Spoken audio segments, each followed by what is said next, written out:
সফল ও অসফল ব্যক্তিদের মধ্যে পার্থক্য কি জানেন?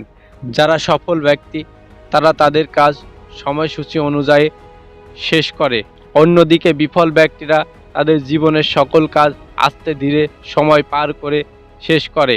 সফল ব্যক্তিরা প্রতিদিনের কাজ স্বতঃস্ফূর্তভাবে সম্পন্ন করতে আগ্রহী, কিন্তু যারা অসফল ব্যক্তি তারা কোনো কাজকেই গুরুত্ব দেয় না, সময়কে অযথা নষ্ট করে, তাদের জীবনে অসফলতাই নিশ্চিত।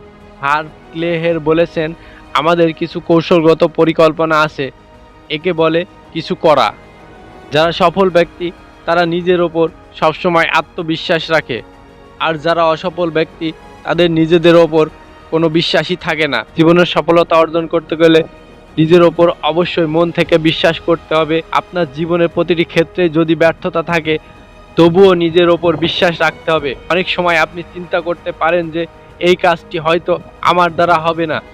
মাথায় যতই নেতিবাচক চিন্তা আসুক না কেন, নিজের ওপর বিশ্বাস কখনোই কমাবেন না। সুগার রে রবিন্স বলেছেন, যদি কেউ তোমাকে বিশ্বাস না করে তবুও তোমাকে নিজের ওপর অবশ্যই বিশ্বাস রাখতে হবে। ভিডিওটি যদি ভালো লাগে তাহলে আমাদের চ্যানেলটি সাবস্ক্রাইব করুন অথবা ফেসবুক পেজটি ফলো করে আমাদের সাথেই থাকুন।